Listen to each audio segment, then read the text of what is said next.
Saat makan, adik laki-laki menjatuhkan kacang. Segera. Dia sangat takut. Ibu, akankan mengajar adik. Jika di rumahku, itu biasa, tak bermasalah. Tapi si ibu tiri ini, sebuah tamparan mendarat. Kakak jatuh ke tanah, tangan besar mencekikinya. Bisa melihat, ini bukan hal biasa. Banyak tahun dulu, ibu anak itu meninggal. Ayah mencari seorang ibu baru. Fase awalnya, dia pura-pura ramah.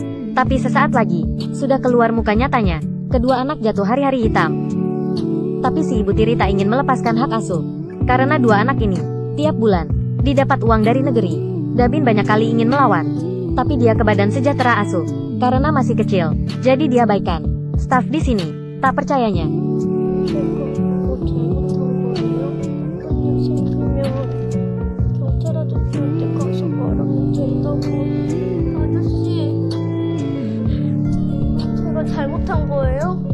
Melihat matanya, hati Jung Yop sangat ingin bantunya. Tapi ketika polisi ke rumah, si ibu tiri menyambut dan mulai berakting. Setiap kalimatnya penuh dengan kecemasan. Jung Yeon sudah percaya dan pikir inilah canduan Dabin. Jadi hanya bersalam dan pergi. Tapi dia baru pergi, si ibu baik tadi sudah menjadi si jahat. Dalam kamar, jeritan bergema. Dini hari, Dabin menemui guru. Dia ingin mencela ibu tiri, tapi berniat bilang. Dia tergagap, tak bisa bilang. Jika guru juga seperti staf di badan asuhan. Satu pukulan, yakin datang padanya. Dabin takut. Tapi gurunya sudah melihat memar di leher Dabin. Sangat kejut. Tapi meskipun begitu, guru masih abaikan. Si gadis 7 tahun, waktu itu, sangat kecewa. Cara yang dia berpikir. Hanya begitu, keduanya ke badan asuh. Seorang baik seperti Jung Yop adalah harapan mereka. Tapi masalah tadi, Jung Yop terganggu. Waktu di jalan, dia berniat menyentuhnya. Tapi Dabin segera mundur. Dirinya sudah berbentuk reaksi itu. Jung Yop ajak mereka makan hamburger. Tapi si adik makan dari kulit. Jung terasa aneh. Tapi adik bilang,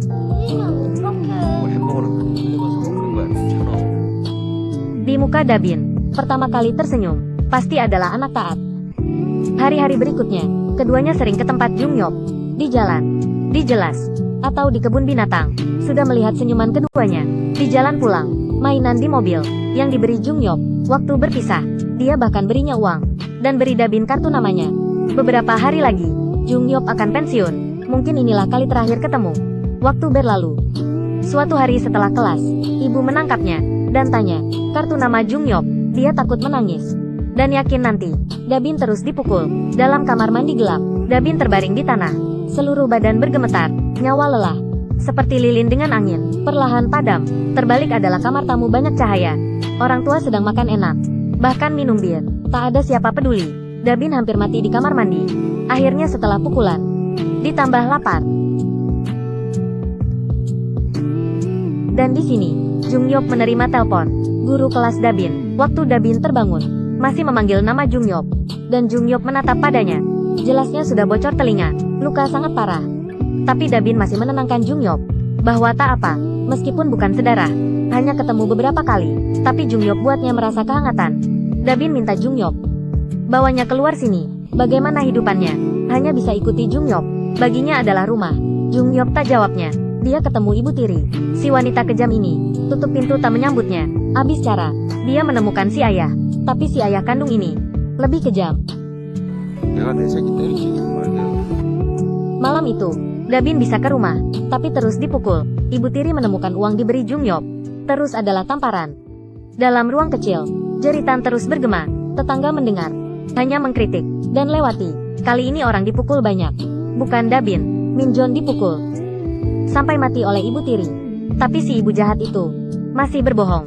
Dia bilang sama polisi, karena Minjon mencuri uang. Dabin ingin merebut uang itu. Tak untung, membunuh adik. Setelah itu, Dabin didakwa bunuh orang. Segera dibawa, tapi masih di bawah umur. Jadi hanya masuk panti asuhan dan kembali hidup sama ibu tiri. Melihat mainan itu adalah memori indah tersisa adiknya. Di tempat Jung Yop, dia diam di mobil. Mulai berpikir lagi hari itu. Hanya dia tahu, uang itu diberi kepada Minjon. Sebelum hari itu, Dabin pernah mintanya. 아저씨, 나랑 민준이랑 데리고 어디든지 가지면 안 돼요? 말 잘 듣고 말씀도 안 부를게요. Kesesalan di hati menyiksa Jung Yop. Pada dini hari, mainan diberi Jung Yop juga dilempar ibu tiri. Jungyop mulai menyelidiki. Dia menemukan, ternyata ibu tiri sangat kejam. Lulusan Universitas Hukum. Dari lama, pernah ada catatan kriminal. Jelaskan hukum, tapi melanggar hukum. Sebagai musuh kuat. Dan dalam tangan Jungyop, tak ada bukti mana. Dia minta teman Dabin memberi Dabin pulpen rekaman. Tapi Jungyop tak tahu tindakan ininya.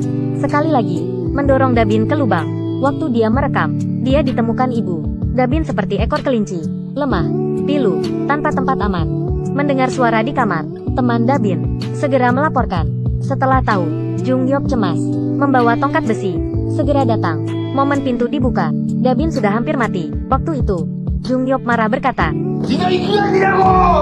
dia ingin ibu tiri bayar. Tak banyak mulut, hanya gendong Dabin keluar ke rumahnya.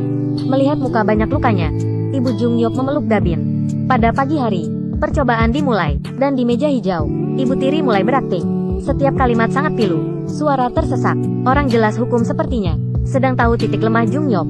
Dia mulai taktik kasihan, karena tak ada bukti, jadi tak bisa mendakwanya. Hasilnya, percobaan cepat berakhir. Jika terus tak ada buktian, ibu tiri bisa didakwa polos. Percobaan kedua, Dabin hadir sebagai penyaksi, tapi ketika menghadapi pertanyaan pengacara, dia sangat takut. Obsesi kembali membuatnya tak berani bersuara. Tapi mungkinkah ibu tiri mudah melewati begitu? Ketua jaksa minta menyerahkan video. Mainan diberi Jungyop sebagai mainan keponakannya. Boneka berfungsi merekam waktu ibu tiri membuang. Dilihat teman Dabin, melihat video melawannya. Si ibu tiri jahat ini masih menolak. 너도 때린 거 인정합니다. 엄마가 내 새끼 잘못했는데 때리지도 못합니까? Kamu masih manusia kan? Jungyop berdiri berteriak. 다빈 양이 저한테 물었습니다. 엄마는 어떤 느낌이냐고.